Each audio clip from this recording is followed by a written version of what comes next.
Joe, this isn't something I can negotiate on. Without the assistance of the Angry Joe army, this plan has no hope of succeeding. And how can I be certain that your contact will come through if he needs to? He's just as frightened of Vice as the rest of us. Look, Joe, if it looks like he hasn't fulfilled his end of the bargain, you can call off your forces. But for now, I need your support.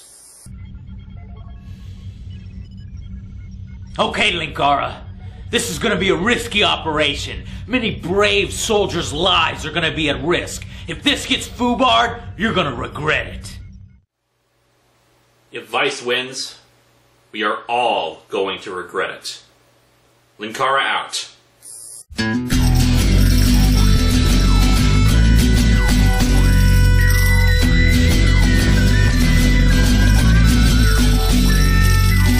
Welcome to Atop the Fourth Wall, where bad comics burn. Linkara's gonna teach you all a lesson you won't learn. Brodsky, you're not the smartest. Life out, you're not an artist. Anyone who's had a bad comic published, it could be your turn. Linkara, he's a man, punch, wears a party hat. Linkara, he has a magic gun. Where'd he purchase that? Linkara, coins, robots, Amazon and trucks. Linkara, this comic sucks. Linkara.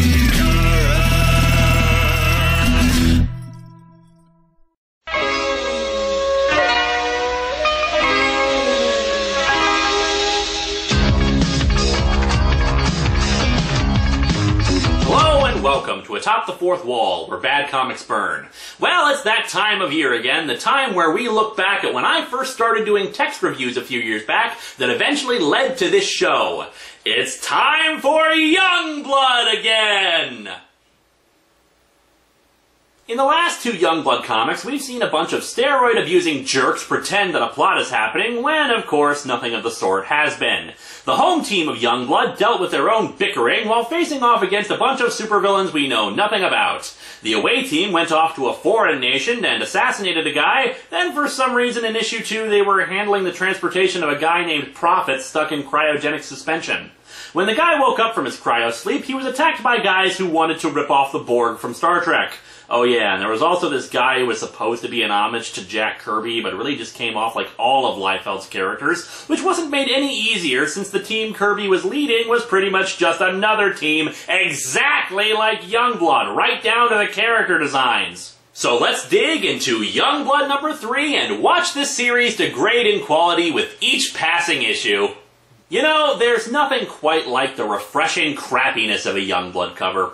It's never something I can say is okay or give any praise for. No, this is the best kind of cover for this show. It is absolute garbage. We have Shaft, Die Hard, and Chapel shoved into the cover and taking up as much room as possible, even to the point where they're partially obscuring the Youngblood logo.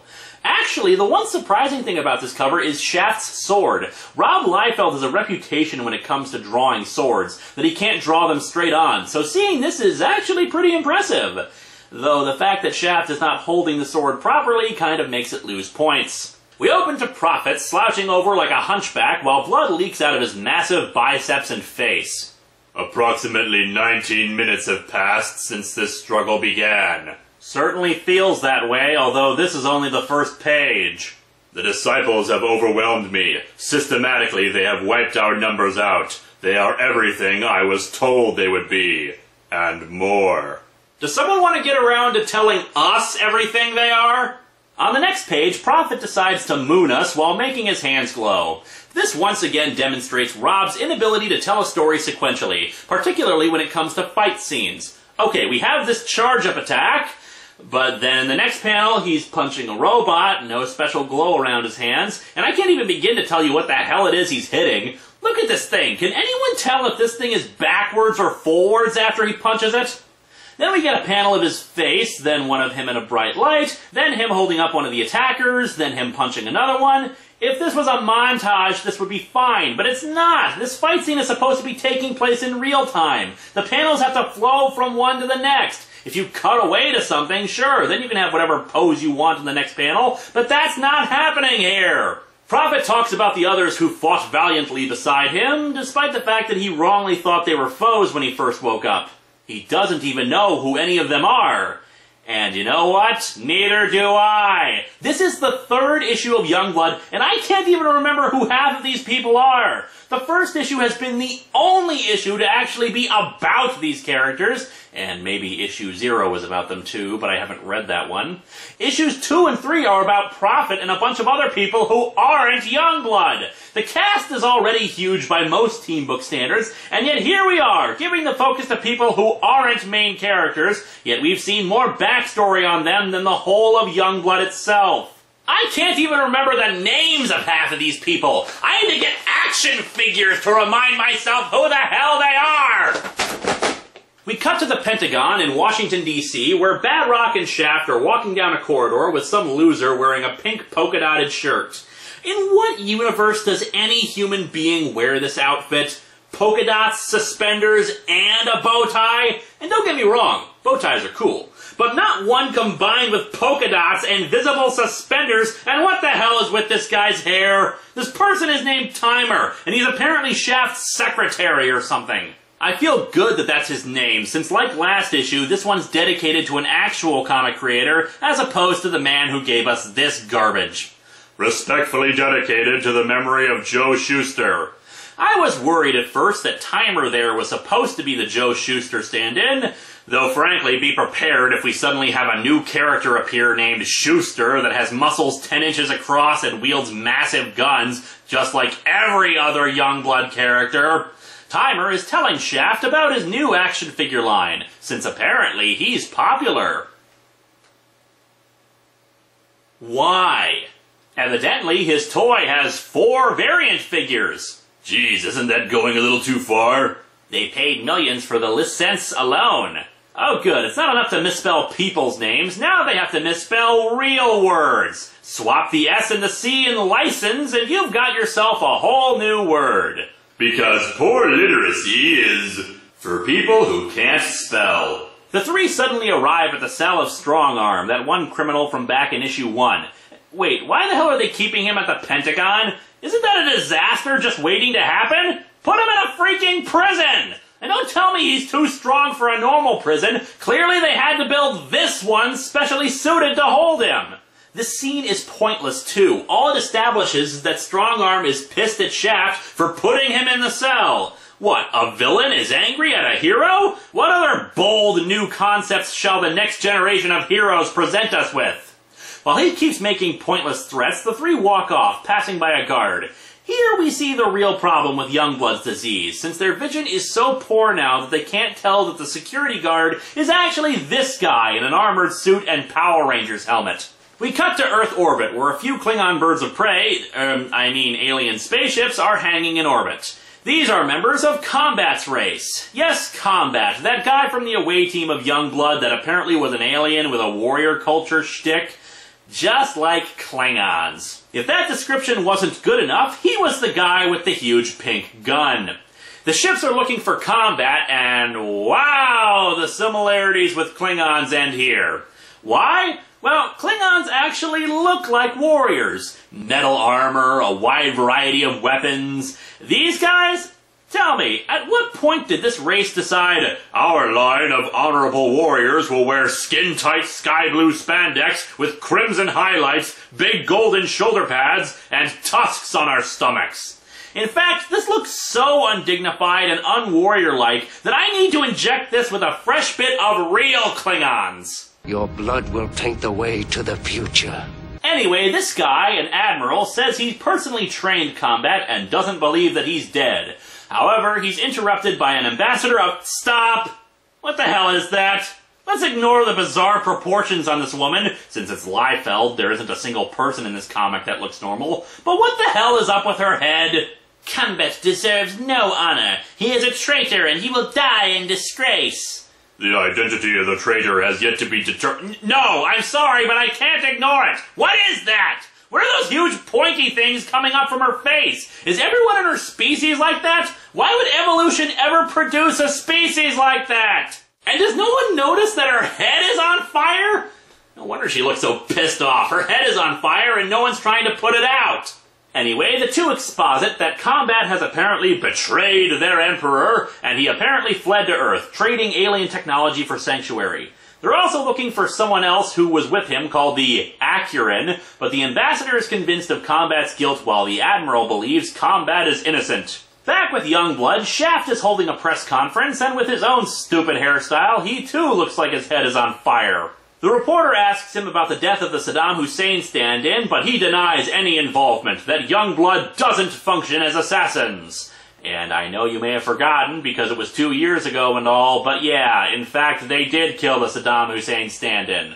Well, okay, the one psychic guy did it, but they covered it up. So yeah, the next generation of heroes. Lying, assassinating, poorly drawn morons who can't actually fight anybody and need some random guest character to do it for them.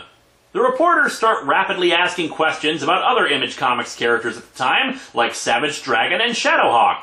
Oh look, there's our tribute to Joe Shuster, Clark Kent in what I think is supposed to be Lois Lane, but with a terrible haircut and collagen-injected lips. Was it just Rob Liefeld's dream to become a hairstylist, but he got rejected and ended up as a comic book artist?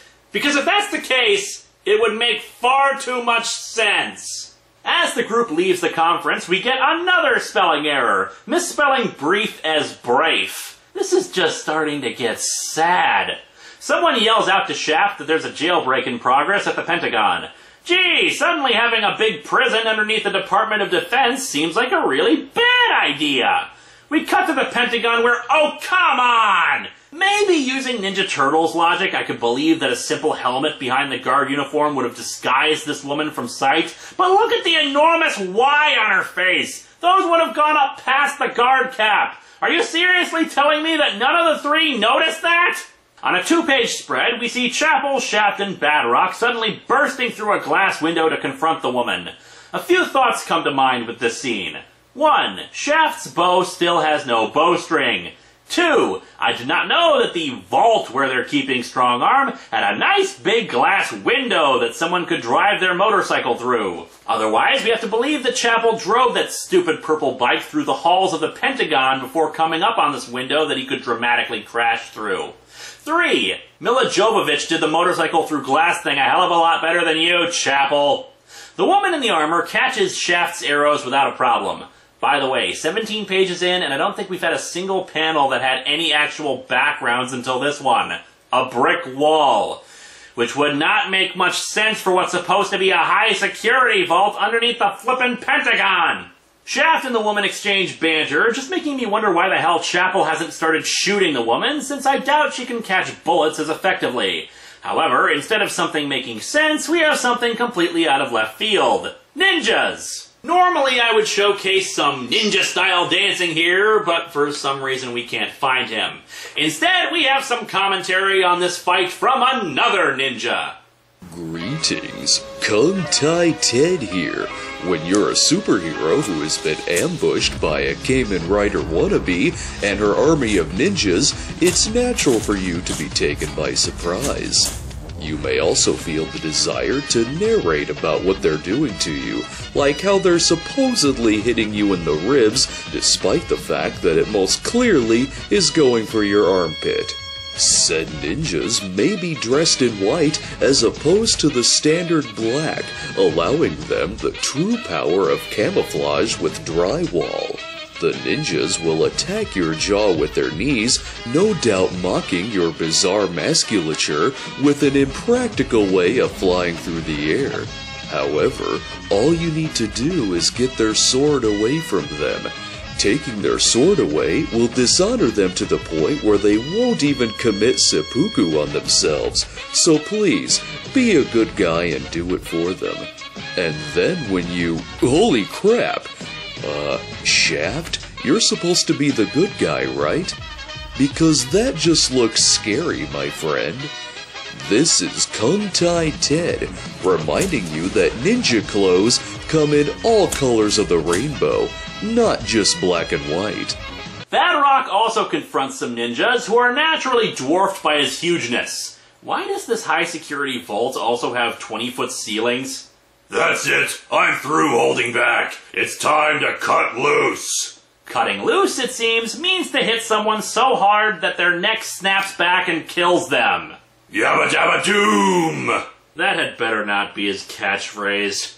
Chapel takes the more direct route, simply shooting all the ninjas. Well, can't fault the guy for efficiency, I guess. However, the ninjas were merely a distraction, while Purple Helmet Lady frees all the members of the 4 that the group had imprisoned. Chapel and Shaft fire on them, but only hit the one named Gage before the others teleport away. It does make me wonder where they shot him, though, since there are no arrows inside of him. But there's a big arc of branching blood coming out of his nose as he goes flying back. Did Chapel shoot a bullet into his nose? That's pretty impressive. Shaft interrogates the guy, but he refuses to say where the others escaped to. And so our comic ends with a 2-page horizontal spread of Die Hard just suddenly appearing out of nowhere and saying they've gotten an emergency signal from the away team, which is still fighting those whatever the hell they were from the beginning. Yeah, this pinup shot really required me to turn the comic on its side. There's no way this could have been done on one page. Be here in 60 days as the excitement explodes. Oh, gee willikers, I have to wait a whole 2 months to find out what happened. You know, Rob, it probably doesn't make your company look like it knows what it's doing if you can't even get out a book once a month. As our teams unite against the forces of Darkthorn and the Disciples of Doom, as we use more sentence fragments... This comic sucks! It is probably the worst issue of Youngblood so far, and that is saying something. Even after 3 issues, I still have no idea who any of these characters actually are. The artwork is atrocious, par for the course by now, but to add on top of everything else, we have real legitimate spelling errors, not just the standard misspellings of words to make them edgier. There's also a brief backup story in the standard image style of Flip the Comic Upside Down about another new character, Supreme, an unabashed Superman ripoff. I'd get into it like I did last time, but frankly I don't want to look at any more of this artwork. What I will tell you, from secondhand knowledge, is that Alan Moore, yes, the Alan Moore behind Watchmen, Tom Strong, League of Extraordinary Gentlemen, and more, actually wrote Supreme for a while and embraced the Superman ripoff concept by turning it into a book that was apparently entertaining and awesome, as much as it can be since it was still drawn by Liefeld. While I was in Reno, I picked up a whole bunch of Alan Moore's run on Supreme, but I still haven't had a chance to take a look at them to see for myself. However, I still feel I should offer more. At first I was going to look at the letters page like I did back in Doom's 4 number 2, but seeing about 20 people praising the artwork and color caused my eyes to start bleeding.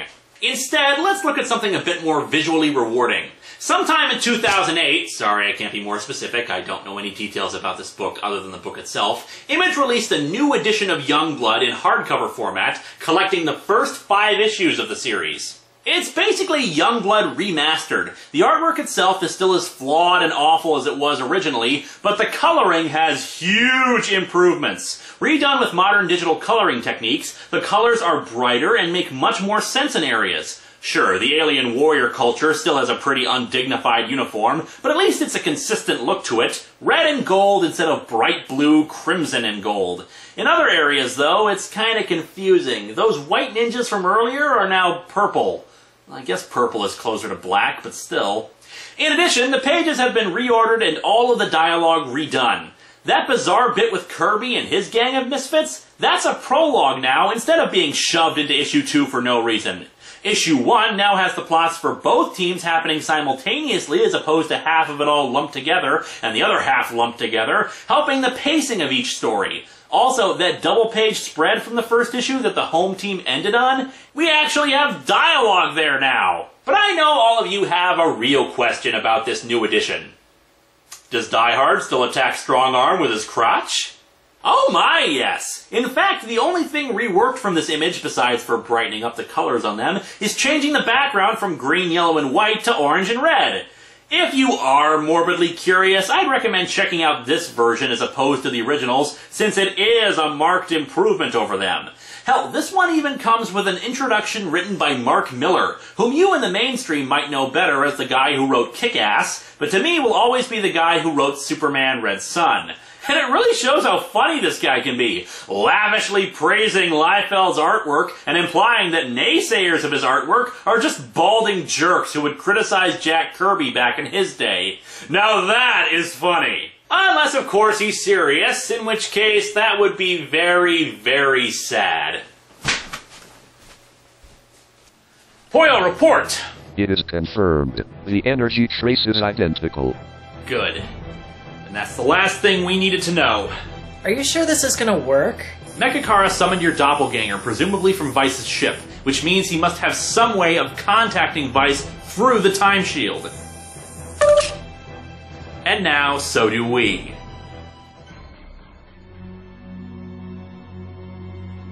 I shall rip his head from his neck and display it for this entire world. I shall drench his blood upon the entity before I slice it down. Of course.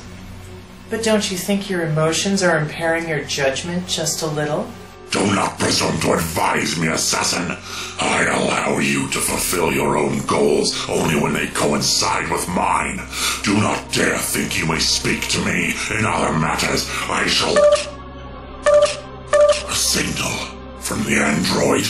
Shade 1, put it on. This is Linkara calling Lord Vice. If you're receiving the signal, then you might want to take that huge-ass helmet off your head and listen for a minute.